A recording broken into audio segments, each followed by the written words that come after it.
Ini bab percakapan Tuhan pada hari kiamat nanti dengan para nabi dan selain mereka. Dengan syarat yang Imam Bukhari beriwayatkan daripada Anas, beliau berkata, aku telah mendengar Nabi SAW bersabda, apabila hari kiamat nanti diberikan kepadaku peluang untuk memberi syafaat, aku berkata, Tuhanku, Engkau masukkanlah ke dalam syurga orang yang ada di dalam hatinya seberat 1 biji sawi. Maka mereka dimasukkan. Kemudian aku berkata, masukkanlah ke dalam syurga orang yang ada di dalam hatinya adna syai, paling sedikit sesuatu, paling sedikit, yakni daripada sesuatu.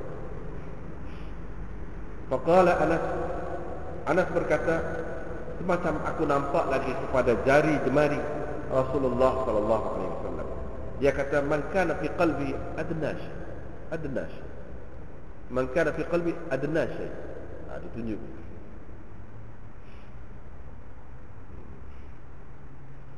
Orang yang ada di dalam hatinya paling sedikit daripada sesuatu.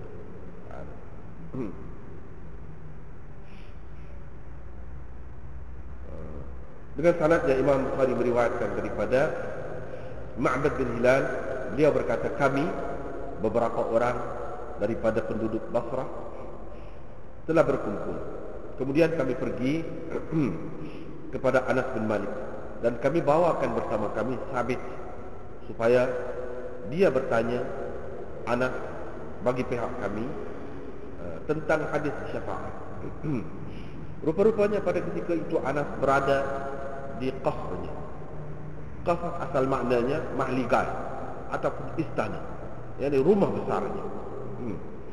Fawafaqnahu, maka kami bertemu dengannya. Kami mendapati dia sedang bersembahyang duha. Fasta'zanna, selepas itu kami meminta izin. Dia pun membenarkan kepada kami, yakni untuk masuk. Ketika itu dia duduk di atas tilam. Kami pun berkata kepada Sabit, jangan kau tanya dia tentang apa-apa lebih dahulu daripada hadis syafaat. Yakni tanya hadis syafaat itu dulu sebelum hal lain-lain. Sabit pun tanya, hai Abu Hamzah, ini saudara-saudaramu dari kalangan penduduk Basrah. Mereka datang untuk bertanya engkau tentang hadis syafaat. Anas pun terus berkata, Muhammad sallallahu alaihi wasallam telah menceritakan kepada kami, katanya, apabila hari kiamat nanti, ma janna ba'dhum fi ba'd, manusia bergelora di antara mereka sesama mereka. Manusia akan menjadi gelombang seperti gelombang laut di antara sesama mereka. Mereka pun pergi bertemu dengan Adam, lalu berkata, engkau mohonlah syafaat kepada Tuhanmu. Tetapi Adam berkata, bukan aku orangnya, lastulaha, tetapi kamu pergilah bertemu dengan Ibrahim, kerana dia adalah kekasih Ar-Rahman. Mereka pun pergi kepada Ibrahim. Tetapi Ibrahim juga berkata, lastulaha, bukan aku orangnya. Tetapi kamu pergilah bertemu dengan Musa, kerana dia telah bercakap dengan Allah. Mereka pun pergi bertemu dengan Musa, tetapi Musa juga berkata, bukan aku orangnya. Tetapi kamu pergilah bertemu dengan Isa, kerana dia adalah ruh Allah dan kalimahnya. Mereka pun pergi bertemu dengan Isa, tetapi Isa juga berkata, bukan aku orangnya. Tetapi kamu pergilah bertemu dengan Muhammad. Maka pada ketika itu barulah mereka datang kepadaku. Aku pun berkata, aku pun terus berkata, analah, akulah orangnya. Fa asta'zinu ala rabbi, maka kupohon keizinan daripada Tuhanku, keizinan daripada Tuhanku, lalu diizinkan kepadaku dan diilhamkan kepadaku. Dia mengilhamkan kepadaku beberapa bentuk pujian yang aku akan memujinya dengan menggunakan pujian-pujian itu, yang mana sekarang ini aku tidak ada. Tidak ada bentuk pujian itu, aku tidak ada, tak tahu sekarang. Allah akan bagi kemudian. Wa ahmaduhu bitilkal mahamid. Aku pun memujinya dengan puji-pujian itu. Wa akhiru lahu sajidan, dan aku turun bersujud. Aku tersungkur bersujud. Apa makna akhiru itu? Maknanya tersungkur. Maksud ini aku turun bersujud.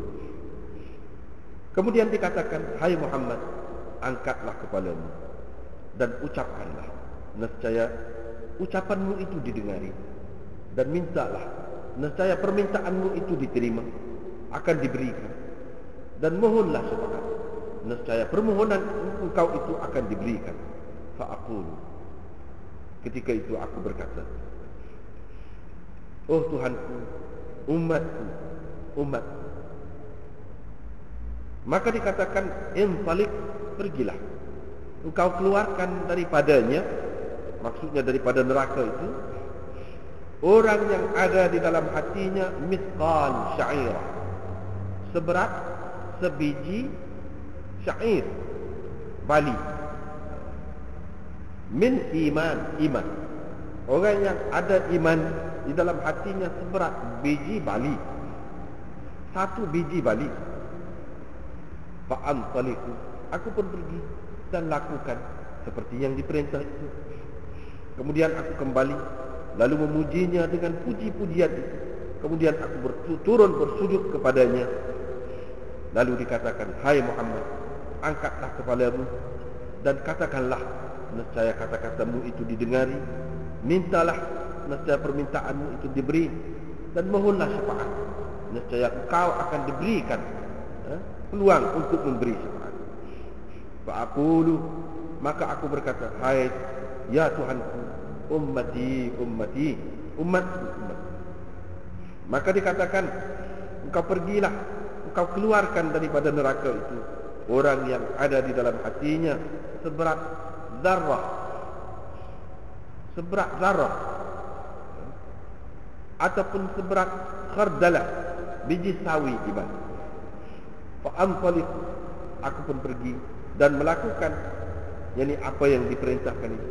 Kemudian aku kembali memujinya dengan puji-pujian itu, dan aku turun bersujud, yakni bersujud lagi kepadanya.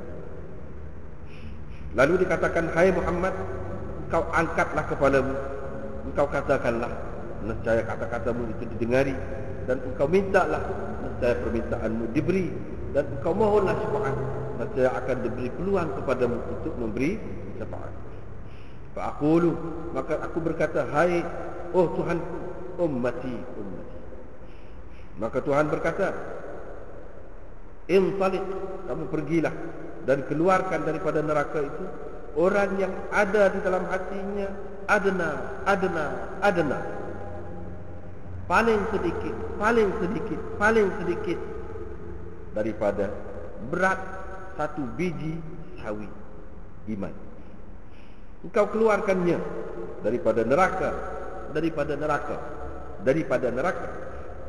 Aku pun pergi dan melakukan, yakni seperti yang disuruh itu. Apabila kami keluar dari sisi Anas, aku berkata kepada salah seorang sahabatku, alangkah baik kalau kita pergi bertemu dengan Hasan. Pada ketika itu dia sedang bersembunyi di rumahnya, di rumah Abi Khalifah. Kami pun selepas bertemu dengan dia lah, menceritakan kepadanya apa yang Anas telah ceritakan kepada kami. Dia kata tak apa itu lagi. Di rumah dia bersembunyi di rumah Abi Khalifah. Lalu kita ceritakan, fahaddatsnahu, kita ceritakan kepadanya bima haddatsana Anas bin Malik, apa yang telah diceritakan oleh Anas kepada kita. Lepas tu kami pun sampailah kepadanya. Kami memberi salam kepadanya. Dia pun mengizinkan kepada kami. Kami pun berkata kepadanya, wahai Aba Sa'id, kami ini datang dari sisi saudaramu Anas bin Malik. Tidak pernah kami melihat seperti yang mengetahui, tidak pernah kami mengetahui seperti apa yang telah diriwayatkannya berkenaan dengan syafaat itu. Qala, Hasan berkata, ceritakanlah.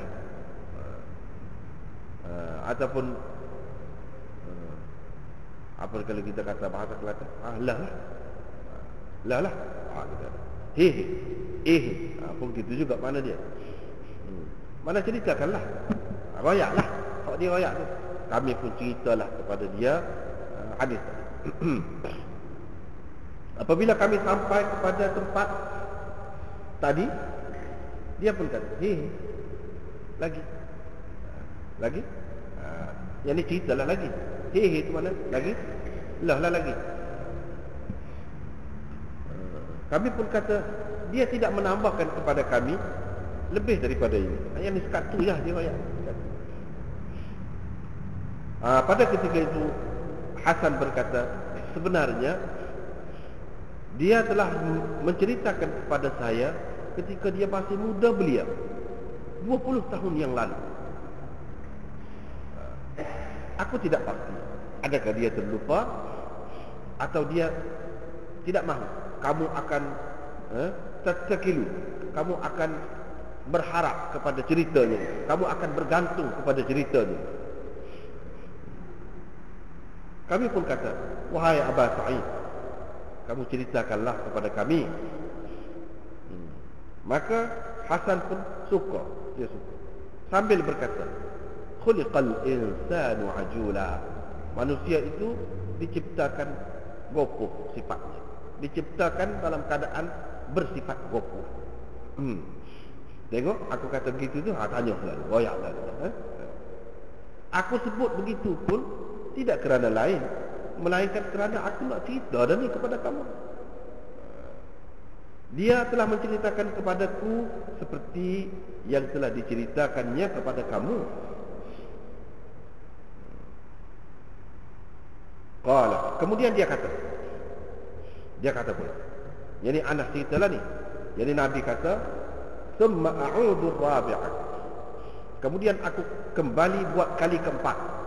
Aku pun memujinya dengan puji-pujian itu. Kemudian aku turun bersujud kepadanya. Maka dikatakan, hai Muhammad, angkatlah kepalamu dan katakanlah, nescaya kata-katamu itu didengari, dan mintalah, nescaya permintaanmu diberi, dan kau mohonlah syafaat, nescaya kau akan diberikan peluang untuk memberi syafaat. Fa'aqulu, pada ketika itu aku berkata, wahai Tuhanku, i'zanli, izinkanlah kepadaku untuk orang yang mengucap la ilaha illallah. Maka Allah berkata, wa izzati wa jalali wa kibriyai wa azamati, demi kemuliaan, demi keagungan, demi kehebatan, dan demi kebesaran, pasti akan kukeluarkan daripada neraka orang yang mengucap la ilaha illallah. Dengan sanadnya, Imam Bukhari meriwayatkan daripada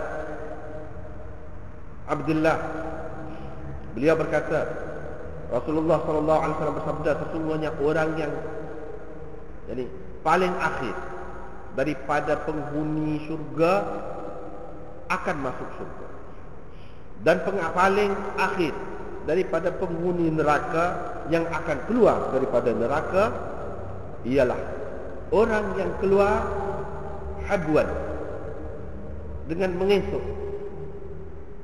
Satu makna, satu lagi dengan habwan, dengan merangkak. Fayaqulu lahu rabbuhu, maka Tuhannya berkata kepadanya, masuklah ke dalam syurga. Tetapi dia berkata, Tuhan, syurga penuh. Surga penuh. Tetapi Tuhan berkata kepadanya lagi 3 kali kata kepada dia. Setiap kali itu dia jawab begitu juga. Dia jawab begitu juga kepada Tuhan, iaitu dia kata surga penuh. Surga penuh. Fayaqulu, pada ketika itu Tuhan berkata kepadanya, innalaka mithla ad-dunya 10 mirat ataupun 10 marrat. Sesungguhnya engkau memperoleh ataupun mendapat seumpama dunia 10 kali gandanya. 10 kali gandanya. Dengan sanadnya Imam Bukhari meriwayatkan daripada Adi bin Hatim. Beliau berkata Rasulullah sallallahu alaihi wasallam bersabda, tidak ada seorang pun daripada kamu melainkan Tuhannya akan bercakap dengannya dalam keadaan tidak ada di antaranya dan di antara orang itu terjemahan juru bahasa. Orang itu, jadi setiap orang akan melihat ke kanan, tidak dilihatnya kecuali amalan yang telah didahulukannya, amalan yang telah dihantarnya terlebih dahulu, yani sebelum dia mati. Dia berpaling ke kiri, tidak dilihatnya kecuali apa yang telah didahulukannya, yani amalan yang telah dibuatnya semasa di dunia dahulu. Dan selepas itu dia melihat di hadapannya, dia tidak nampak kecuali neraka di hadapannya. Fattaqun nar, oleh itu hindarilah neraka, walau bisyiqqi tamrah, walaupun dengan secubit buah tamar. A'mash berkata dengan sanadnya serupa tadi juga, cuma dia ada tambah walau bi kalimatin thayyibatin, walaupun dengan ucapan yang baik. Kalau tak boleh bagi secubit buah tamar, kecek boleh. Itu pun tak apa dah, boleh selamat. Dengan sanadnya Imam Bukhari meriwayatkan daripada Abdullah, beliau berkata seorang padri Yahudi datang kepada Nabi sallallahu alaihi wasallam.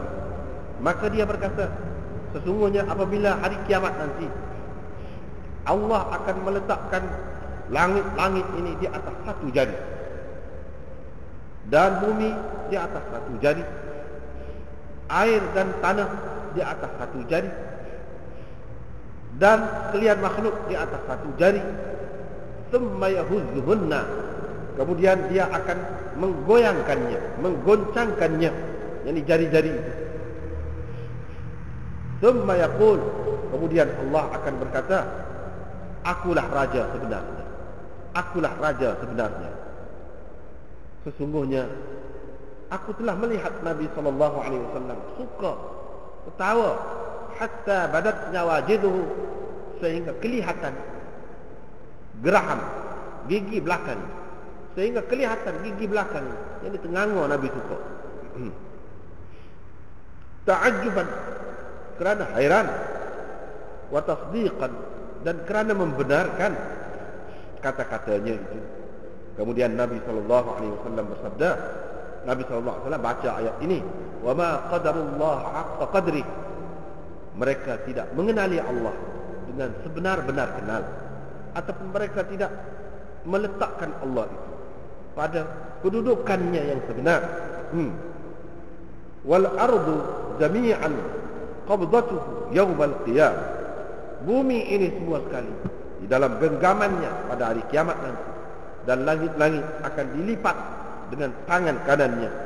Subhanahu wa ta'ala amma yusyrikun, maha suci Allah dan maha tinggi dia daripada apa yang mereka sekutukan.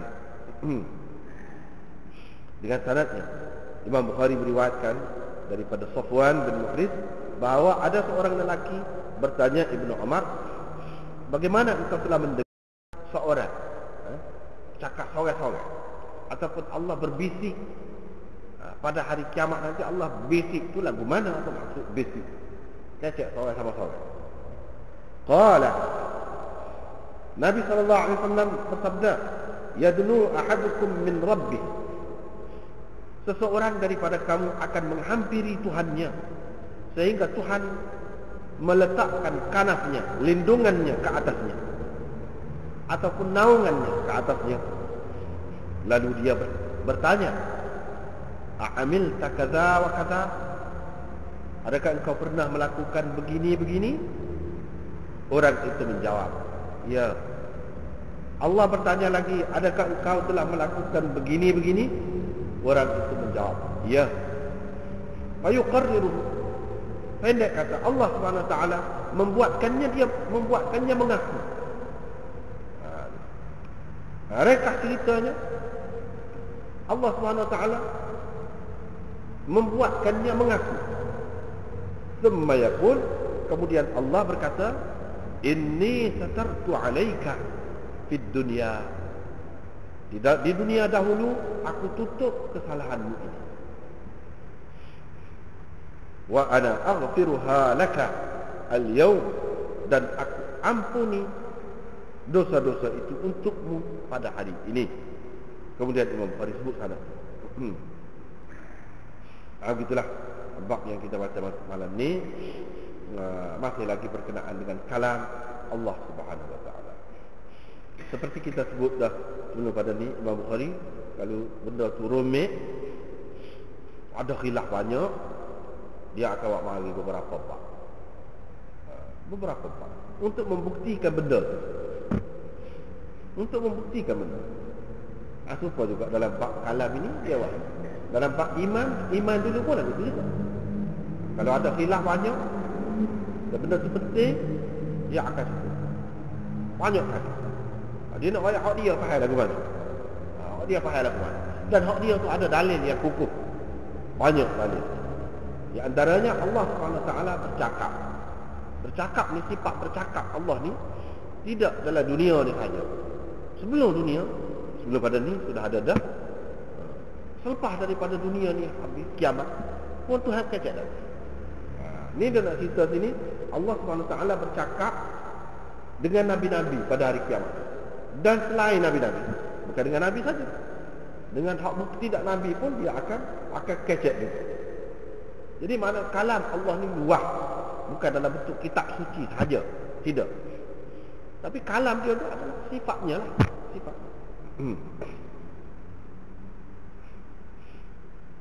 Dan berkenaan dengan kalam ini, pembahasan tu kita sudah bincang banyak dah, tak perlu diulangi lagi. Cuma di sini nak ayat Tuhan akan kecek dengan nabi-nabi dan dengan selain daripada nabi hari kiamat.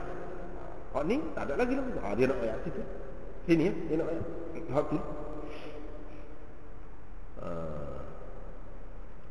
Mula-mula sekali dia amalkan hadis Anas kata, aku dengar Nabi SAW kata, bila hari kiamat nanti akan diberi peluang kepadaku untuk memberi syafaat. Aku pun kata, oh Tuhanku, masukkanlah ke dalam syurga orang yang dalam hati dia ada sebesar biji sawi. Sebesar biji sawi kebaikan ataupun kebajikan, mereka pun akan dimasukkan. Aku kata lagi, ini riwayat mereka. Aku kata lagi, kau masukkanlah ke dalam syurga orang yang ada dalam hati dia paling sikit lah, paling sikit, apa-apa lah, paling sikit, kau dikira sebagai kebajikan. Lepas tu dia sebut, Anas kata, aku tu nampak lagi sahabat-sahabat ni dia perhati kalau Nabi SAW kata, dan Nabi SAW kata dia tidak kaku, tidak senyap gitu, tidak. Kalau lepas tu isyarat. Jari-jari, bukan satu jari gitu tak, jari-jari ada. Kita nak minta sikit kan, kita kurang tangan ni, kita kurang tangan, gerak-gerak tangan. Bangsa-bangsa lain memang banyak gerak tangan, masuklah bangsa Arab. Jadi bila dia nak ayat sikit, tu sikit dia hujung jari. Dia ni isyarat, ibu jari tu letak atas hujung-hujung jari, hujung jari. Maknanya sikit, bagilah sikit. Dia kata bagilah sikit, sikit gitu, maknanya sikit. Kalau ada sikit, paling sikit, Nabi SAW minta supaya dikeluarkan, dimasukkan ke dalam syurga, Hak ni dia kata ni mana? Hadis ini hadis yang rekah. Boleh jadi dia kata ni ketika di padang mahsyar, sebab syafaat yang diberikan kepada Nabi sallallahu alaihi wasallam tu di padang mahsyar salah satunya, lepas pada tu setelah masuk neraka, orang-orang yang sudah masuk neraka tu diberi juga peluang untuk Nabi berikan syafaat. Jadi hak ni masukkan ke dalam syurga ni. Kalau kita kata di padang mahsyar, mana orang ni tak masuk neraka, kalau dapat syafaat tu masuk syurga tu lah. Kalau kita kata masukkan ke dalam syurga tu maksudnya daripada neraka, maknanya orang tu masuk neraka dulu. Tapi kerana mendapat syafaat Nabi, boleh jadi kalau kira je dia kena lama lagi. Tapi dengan sebab Nabi SAW syafaat, boleh keluar daripada neraka tu dan masuk syurga. Bila keluar daripada neraka tak ada tempat lain dah, masuk dalam syurga. Itu yang Nabi SAW minta. Hak Imam Bukhari nak jaga dia.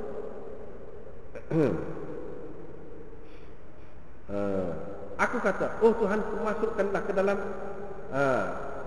syurga orang yang ada di dalam hatinya satu biji sawi, besar biji sawi, kebajikan, maka dimasukkan.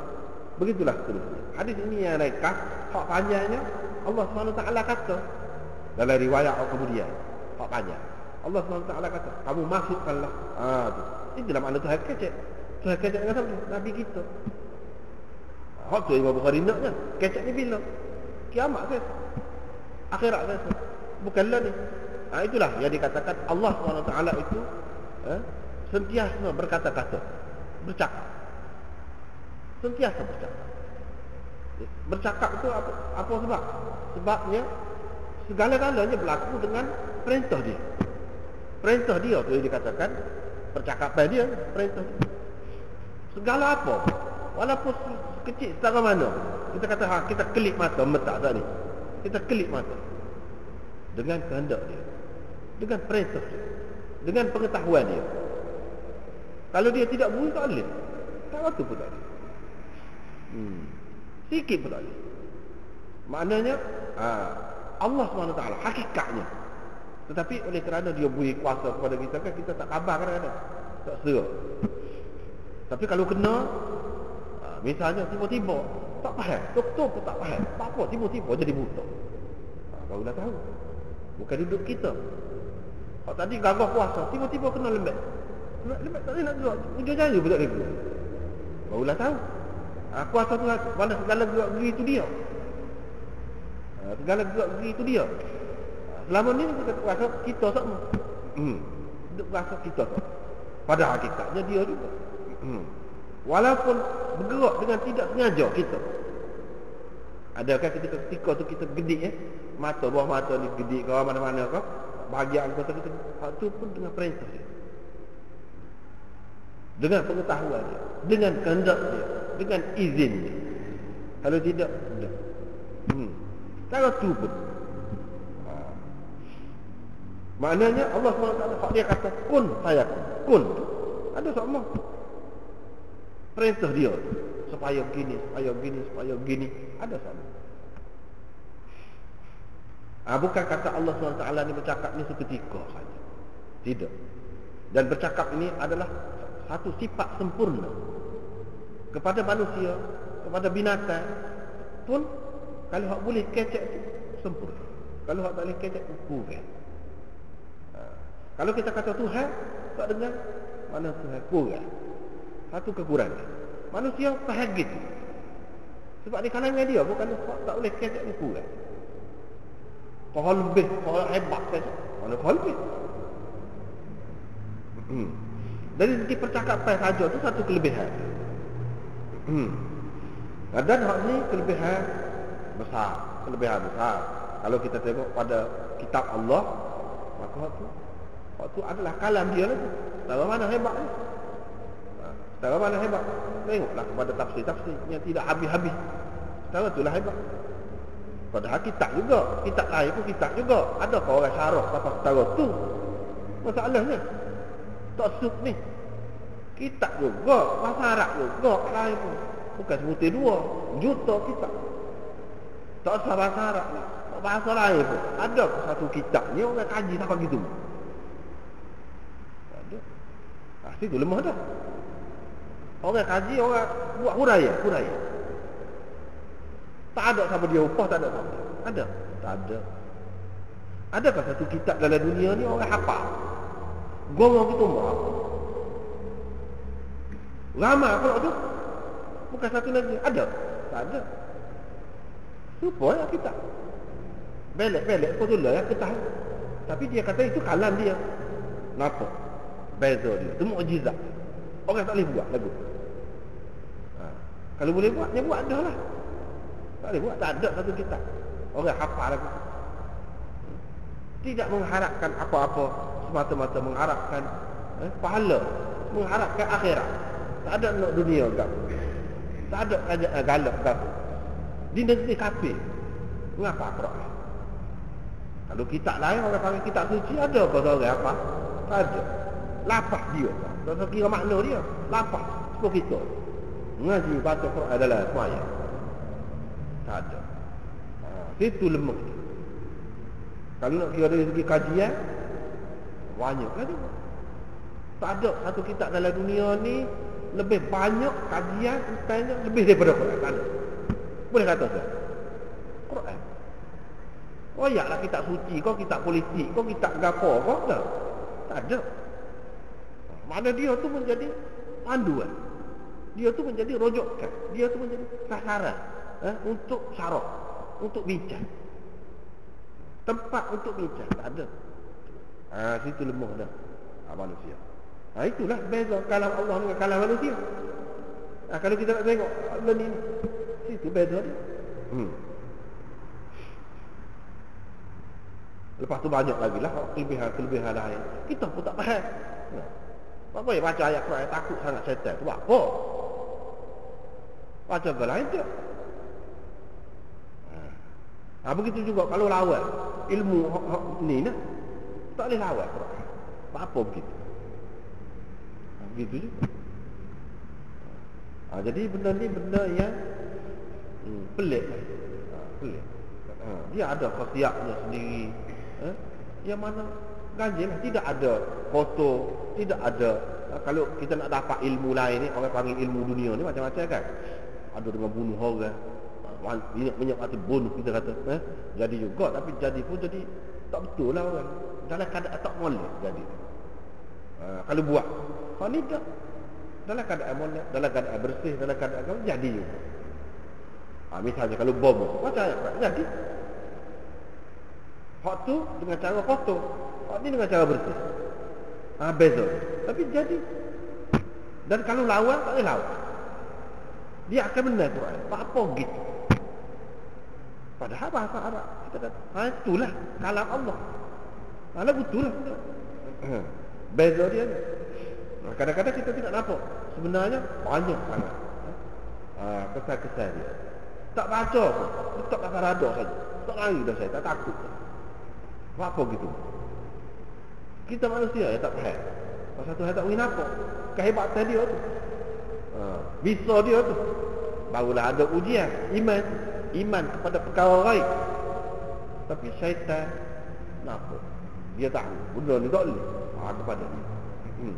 Kepada dia panas. Kepada kita sejuk. Quran. Apa yang jadi lagu? Benda yang panas satu pihak yang lain sejuk. Kalau kita baca Quran itu kalau manusia, kau tenang. Tidak sekali. Kalau benda lain orang panggil hiburan, kadang-kadang dia kau selabu. Kau tidak selesai. Kau bercelaru fikir. Quran tidak gitu. Itu sifat dia lain. Kalau baca lain tidak lagu. Tapi Quran tidak. Setiap kata Pak pahala tu pengajaran dia. Kalau diketahui. Setiap kata. Dengan sebab tu Hak bahagia ilmu azimaknya pula. Orang-orang yang alim berkenaan dengan Allah, ambil Quran. Jadi mana penawar Syifa'ul linnas yang disebutkan sebagai penawar kepada manusia dari sudut pun ada. Hak ni tidak ada pada hak lain. Tidak ada pada hak lain.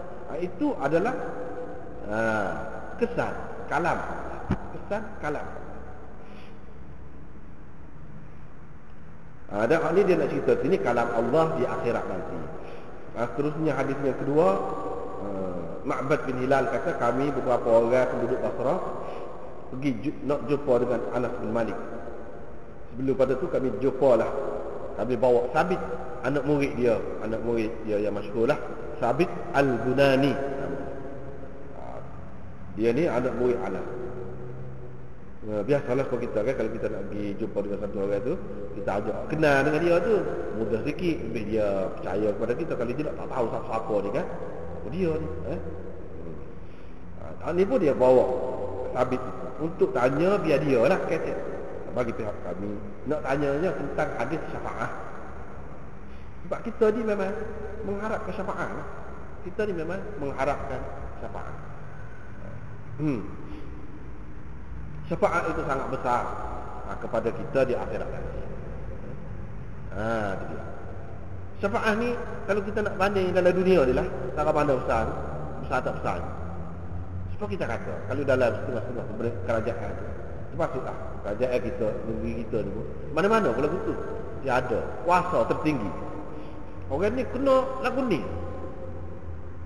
bunuh ataupun kena seumur hidup, dia boleh maafkan, boleh keluar. Jika ada beberapa perkara lah, itu hak dunia kita kata, boleh. Bayangkanlah orang yang mana dihukumkan seumur hidup tak boleh tubik dia, duduk dalam kurungan itu, duduk situ sekitar tu. Bagaimana perasaan dia bila dia boleh keluar? Jumpa semula dengan anak warna, jumpa dengan masyarakat, bebas di sana sini, tak ada siapa dia tanya, tak ada siapa dia kelih. Kalau duduk situ, segala-galanya kena ikut perintah, kena ikut peraturan. Hak dalam dunia pun seksa, dah duduk dalam jail, orang tak seksa, kena ikut cara. Dia suruh buat, kena buat. Kalau tidak, begini. Bayangkan dalam keadaan itu selama 25 tahun dah, katakanlah duduk dalam jail, dalam keadaan kena ikut perintah lah. Tak bebas. Nak jumpa dengan siapa-siapa tidak seperti luar tadi. Tiba-tiba dibenarkan keluar, diberi pengampunan, kita kata. Sebab Allah salah ke mana? Itu besar. Tu hak dunia sebentar, kalau sebentar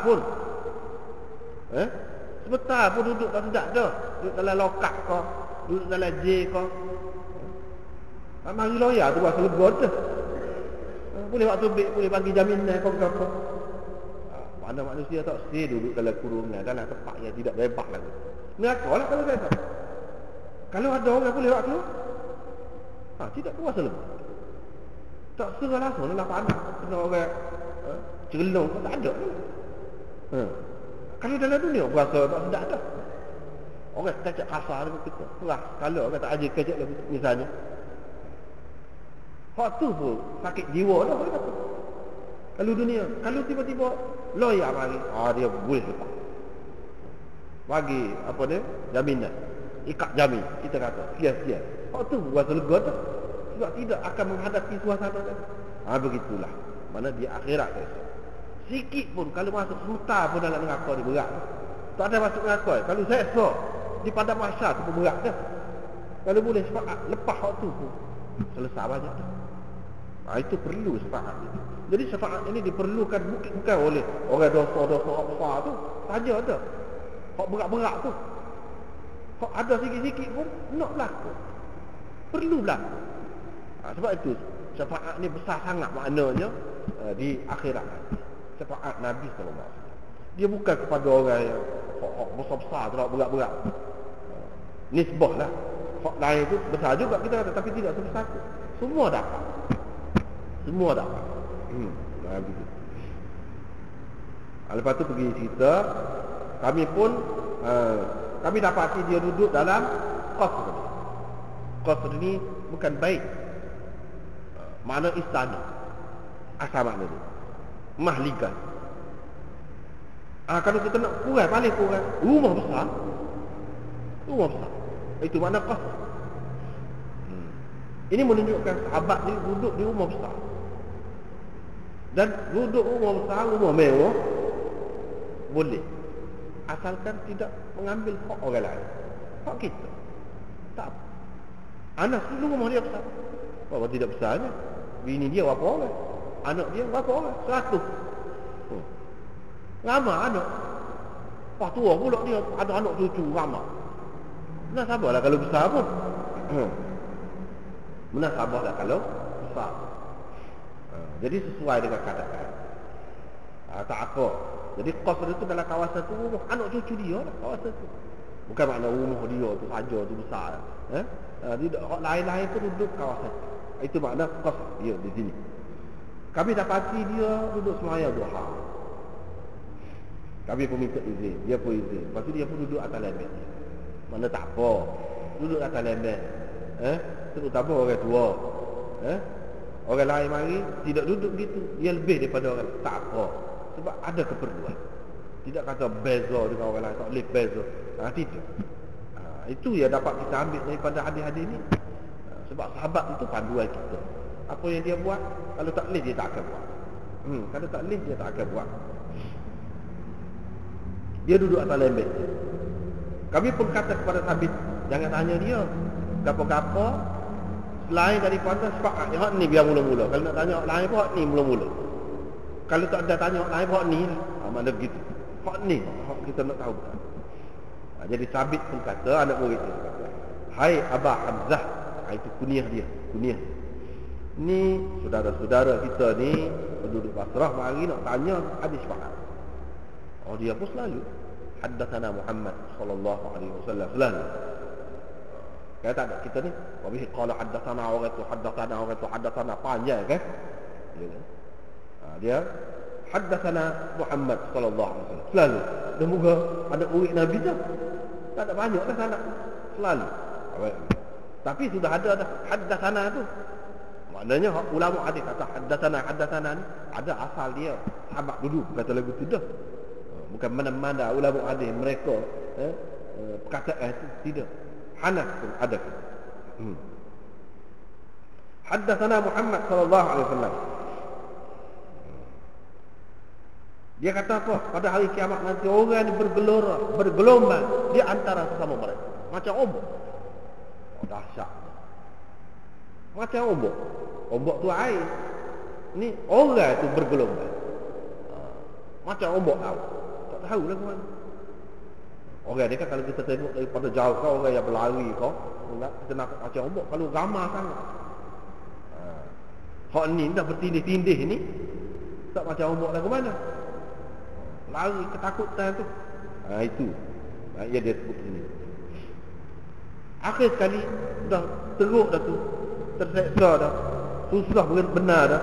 Mereka pergi jumpa dengan itu ada. Mereka pun kata minta tolong dah. Minta kepada Tuhan. Adam kata selalu, bukan aku orangnya. Ini tak boleh. Bukan. Mugilah kepada orang lain. Sini dia sebut Ibrahim. Dalam riwayat yang lain dia sebut Nuh dulu. Lepas tu Ibrahim. Ini maknanya riwayat ringkas. Riwayat ringkas. Sebab kalau kita tengok riwayat lain, dia sebutlah seorang-seorang. Lepas tu dia sebut Ibrahim. Sebab dia ni gini-gini. Pergi jumpa dengan Ibrahim. Ibrahim kata lagu tu juga. Pergi jumpa dengan Musa. Sebab apa dia kata? Pergi jumpa dengan sebab dia kecek dengan Allah. Dia pernah kecek dengan Allah. Secara langsung. Semasa dalam dunia. Tu. Hak tu hendaknya. Wa kallama Allah Musa taklima. Imam Bukhari pun buat tajuk selepas pada ni firman Allah wa kallama Allah Musa taklima. Dia buat tajuk pula. Tu pun berkenaan dengan kalam juga. Allah telah bercakap betul-betul dengan Musa. Seperti Allah bercakap dengan Musa. Cakap tu bila? Dalam dunia. Itu kelebihan Nabi Musa. Ya Nabi Ibrahim. Jadi kiranya dia sudah biasa. Dia pergi dengan dia lah. Biar dia minta tolong. Minta tolong dengan dia. Biar dia tolong. Kabur. Bila pergi jumpa dengan Musa, dia kata bukan aku orang ni. Tak boleh. Cara tu hebat orang tu tak boleh. Hak Imam Bukhari naknya tu lah. Mana Allah dia kecek. Kecek dengan Nabi Musa. Nabi Musa pun boleh kecek dengan dia. Itu dia. Lepas pada tu Dia kata kamu pergi jumpa dengan Isa. Isa tu roh Allah. Roh Allah. Bukan roh Allah tu makna bagi roh. Dah. Roh Allah tu mana orang lain pun roh Allah juga. Tapi apa tidak sebut roh Allah? Sebab mengikut proses biasa. Tapi dia kira ada kita biasa kan. Jadi hak tu tak sebut lah. Hak sebut ni hak tidak biasa. Kerana kita pun akan pelik. Kan lagu tu. Mereka pun pergi jumpa dengan Isa. Isa kata, aku bukan orangnya. Bukan, tak boleh. Mu pergilah jumpa dengan Muhammad. Sinilah nampak kebesaran Nabi kita, kehebatan dia. Ketika itulah ada ketika biasa dia orang dibuli. Itu tidak nampak hebat lagi. Allah SWT nak menunjukkan kehebatan Nabi kita ni di hadapan sekalian umat. Kalau dalam dunia ni orang mati dah, umat Nabi Nuh mana nak tahu kan? Tak nampak. Umat Nabi Ibrahim, umat Nabi Musa tak nampak. Masing-masing Nabi dia lah orang satunya di akhirat mereka. Tapi orang ni nampak dah ada kerja yang besar yang tidak boleh dibuat oleh semua orang. Dia ketika tu semua ada. Tidak sekolah ni. Generasi tu tak ada, generasi ni ada, generasi ni pula akan tak ada, generasi lain pula ada. Mana mati dah mana dia tahu. Ni dah semua boleh tahu. Itu nak menunjukkan kebesaran Nabi SAW dan peranan dia tu sangat besar. Peranan sangat besar. Segala Nabi-Nabi royak dulu tu kumpul dalam ajaran dia. Sebab tu besar. Dan hak payah Nabi tidak payah hak dia. Hak dia ada di payah. Dalam dunia ni payah dia menghadapi umat dia ni. Paling payah, paling rumit. Memang kita tengok paling tinggi, paling hebat dalam sejarah manusia ni. Umat dia apa pada ni mana ada umat orang lain? Tak ada. Tak kiamat tak tahu setara mana. Kalau tengok lah ni bukan main dah. Hebat. Memang dari segi tubuh tu lemah. Itulah Nabi Musa akan datang dia kata, umatmu lemah, tak kuat, umat aku kuat lagi tak kuat. Dia kata, memang dari segi tubuh lemah. Tapi dari segi kemampuan Allah SWT bagi lebih. Tidak ada. Nak tunjuk tu ni ketua dia. Hebat-hebat ni ketua dia. Segala kesusahan hak lain tu tidak terkumpul pada hak dia. Segala kejahatan, kalau kejahatan pun begitu juga. Hak dulu ada ni dua perkara ni macam-macam ada berlaku. Segala kejahatan hak umat dulu turun bala tu ada pada kita. Nak menghadapnya bukan main susah tu. Bukan main susah. Supaya kita tengok ni. Tapi Nabi SAW walaupun dia tidak sendiri, ulama-ulama waris-waris dia yang bekerja, yang buat kerja, tetapi berpandu ke hak dia. Kalau tak ada panduan dia tak boleh juga. Dia tu lah hak bisa sekalinya. Sebab dia rakyat jalan gini. Kita ni ikut je. Kalau kita ikut tu berjalan. Benda yang payah secara mana pun ikut dia mudah susah. Hak dalam dunia ni. Lepas tu bila pergi dia kata akulah perang. Ya. Ni siapa masa ni? Dia. Apabila boleh buat hak orang lain, hak hebat-hebat tak buat, mana hebat benarlah dia ni. Dan semua nampak, semua tak.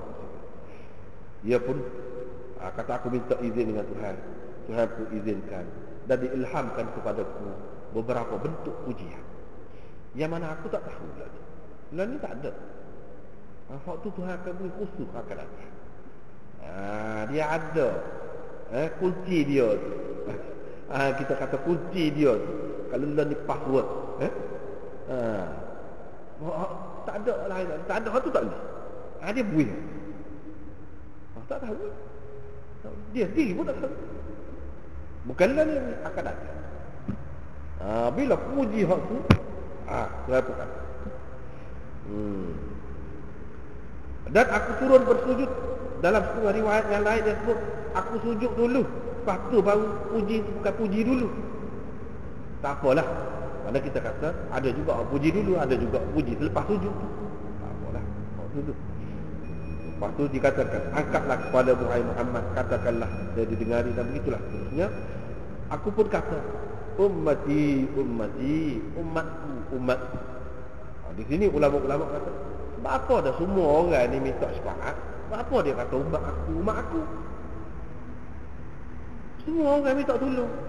Dia utamakan umat dia pula. Apa maksud? Ini menunjukkan sepakat Nabi ni khusus untuk umat dia saja, bukan untuk semua umat. Kalau untuk umat dia saja, apa kelebihan? Tak nampak juga dah kelebihan. Apa maksud dia sini? Maksudnya yang pertama, dia nak ayat sini, ummati ni, umatku semua pada ketika itu jadi macam umat dia. Semua mengharapkan dia. Sekalian Nabi pun bawa dia macam umat dia. Hak kira umat terikat dengan syariat itu dalam dunia, hak tu umat hak dalam dunia. Hak ni pada bahasa ni umat ni cerita lain ni. Semuanya jadi duduk bawah dia dan memerlukan pertolongan dia. Biar dia buat sesuatu. Seseolahnya pada ketika itu semua tu jadi umat dia. Itu maksud ummati. Bukan dia nak ayat umat dia aja. Minta untuk umat dia saja dah.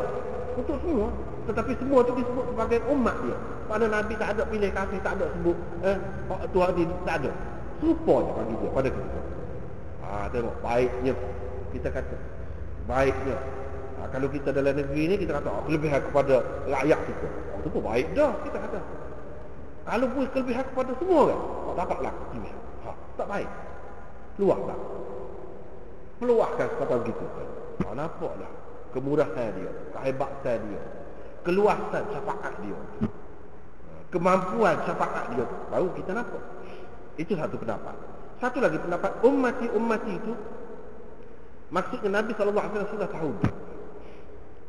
Dia sudah ayat nahnu al-akhirun as-sabiqun yawmal qiyamah.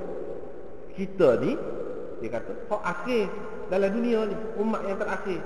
Tapi di akhirat mula-mula hak dulu sekali. Kalau masuk syurga kita ni. Sebab itu Nabi SAW kata ummati. Selesaikan umatku. Jadi kalau selesai umat aku, hak lain pun dia akan selesai cepatlah.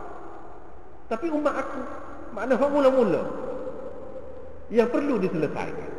Dia selesai aku ni, hak lain pun dengan sendirilah mari selesai. Tapi kalau tak selesai hak ni, semoga hak ni hak mulu kena selesai. Kalau tak selesai ni, hak lain lah ke mana?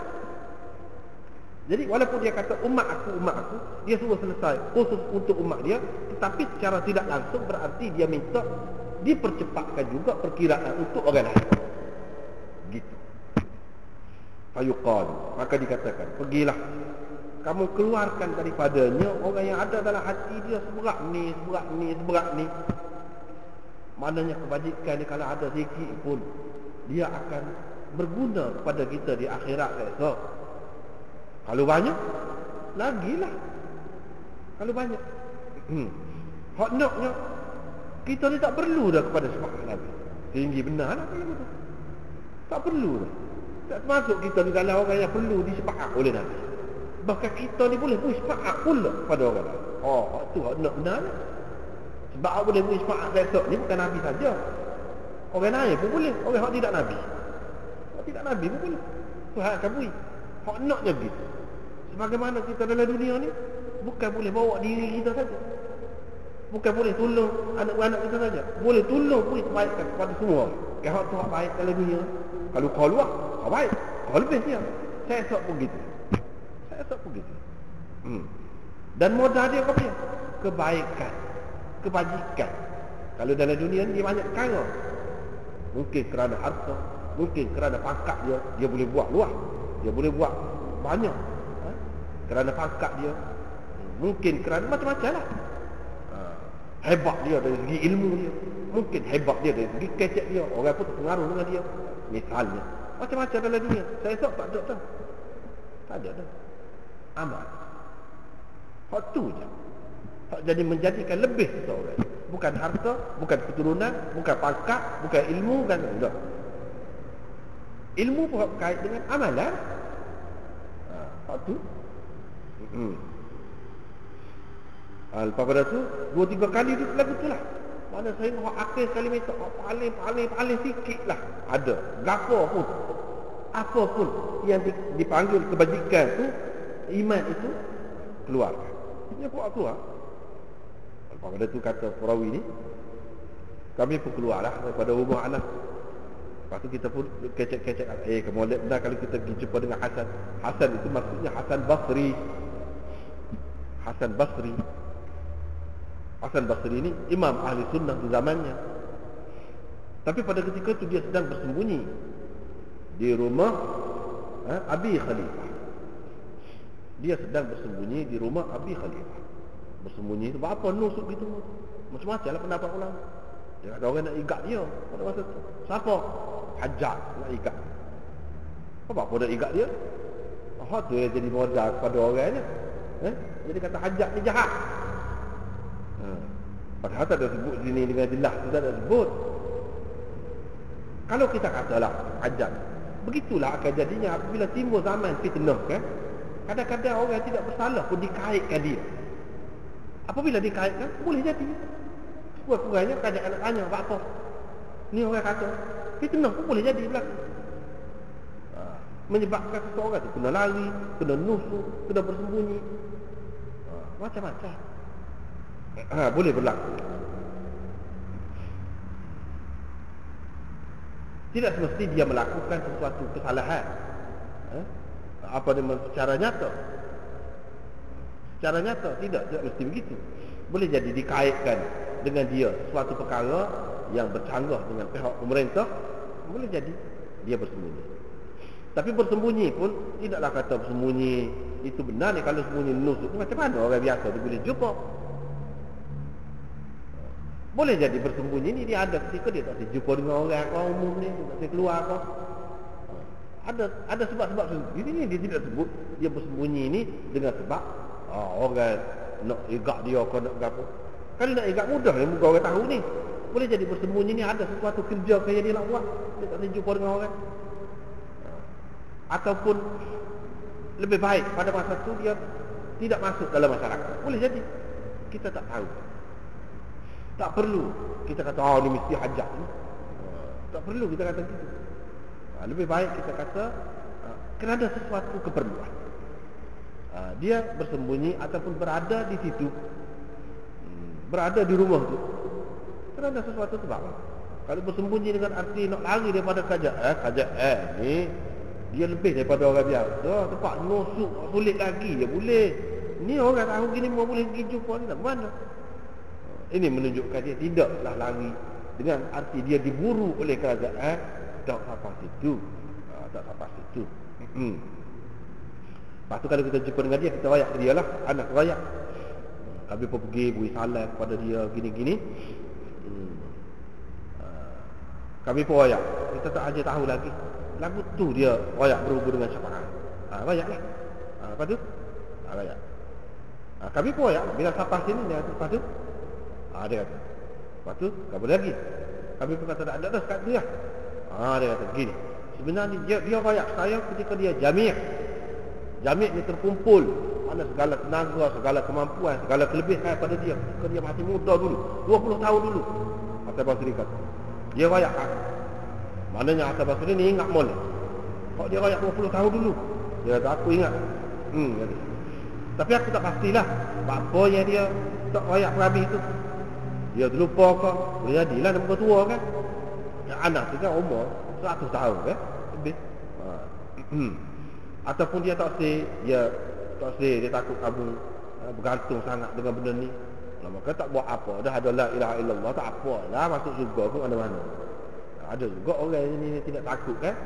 Dia ingat kata la ilaha illallah masuk syurga tu boleh masuk syurga selalu. Boleh jadi masuk neraka dulu. Masuk neraka ni ingat main-main. Tak boleh nak banding neraka. Dia takut boleh jadi gitu. Sebab orang ni kadang-kadang dia riwayat ni dia peringkat. Dia tengoklah mengikut keperluan. Sebab kita nak bagi pelajaran. Nak bagi pelajaran kepada orang sudah faham molek, kita boleh beri habis. Pada orang tak faham molek lagi, kalau kita beri habis pun tak ada faedah. Ataupun dia akan guna tak kena pada tempat dia. Baik kita tak salah. Sebab dia ada kelas-kelas tu. Ada kelas. Hak rendah pun tidak sama. 1, 2 sampai 6 kita kata. Lepas tu hak menengah pula. Lepas tu universiti pula. Tak begitu. Satu lagu ni orang tidak bagi susu ilmu, mengikut keperluan. Jadi dia kata aku tak tahulah apa. Dia boleh kata rayak lah.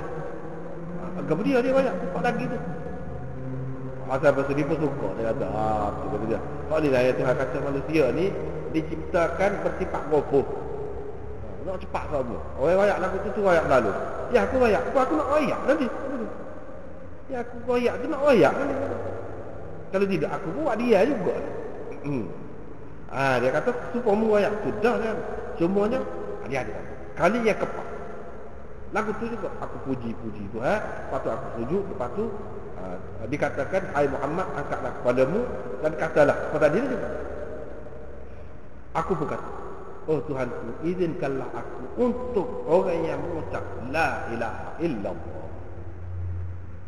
Kenapa dia tidak kata Muhammadur Rasulullah? Kenapa dia tidak kata Muhammadur Rasulullah? Ada beberapa sebab. Yang pertama, serupa dengan hadis kan? Man kana akhiru kalamihi la ilaha illallah dakhala al-jannah. Sesiapa yang ucapkan terakhirnya la ilaha illallah, dia akan masuk syurga. Dia kata dah kan gitu. La ilaha illallah, la ilaha illallah lah. Sekat tu je lah. Tidak kau syahadah ni dia dua kalimah syahadah. Apa ni serap? Satunya sesuai dengan waktu. Yang keduanya Nabi SAW ajarkan kalau orang nak mati dia talqin. Dia suruh ajar orang nak mati tu. Itu maksud talqinnya. Orang nak mati tu dia suruh ajar mengucap. Ajarlah ke mana? La ilaha illallah. Sekat tu lah. Dia tidak kata Muhammadur Rasulullah. Tak. La ilaha illallah. Sesuailah dengan hadis ni. Itu yang kedua. Yang ketiga sebab la ilaha illallah ni syariat mana, umat Nabi mana pun dia ada. La ilaha illallah. Kalau Ibrahim Rasulullah. Umat tu. Kalau Musa Rasulullah. Kalau Isa Rasulullah. Kalau kita Muhammad Rasulullah. Muhammad Rasulullah ni semua kata bukan semasa dalam dunia. Dah. Sebab tu tak boleh. Maknanya Nabi SAW nak bagi syafaat ni umum. Bukan untuk umat dia yang mengucap Muhammad Rasulullah. Dah. Hak Ibrahim Rasulullah, hak Isa Rasulullah pun dia nak beri belak. Situ nampak keluasan dia, kemurahan dia. Dia fikir itu bukan umat dia saja. Orang ni kalau mikir keluar, ada orang mikir diri dia pun tak selesai.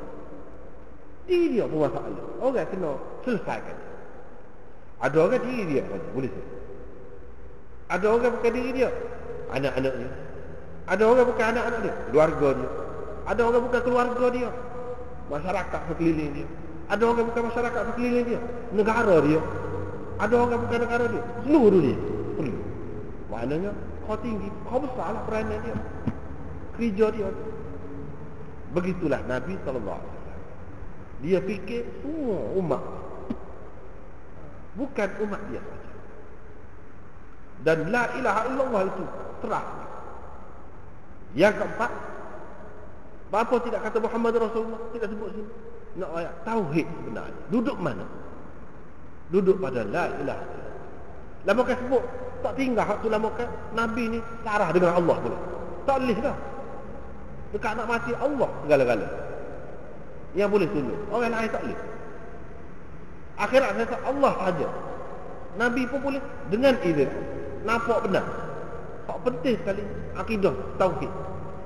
Hak tu nombor satu sekali. Asas nombor satu bagi agama Islam yang dibawa oleh Nabi SAW. Muhammad apa ni? La ilaha illallah. Tauhid. Kalau kata Muhammad Rasulullah takut jadi keliru. Nanti orang kata astarah.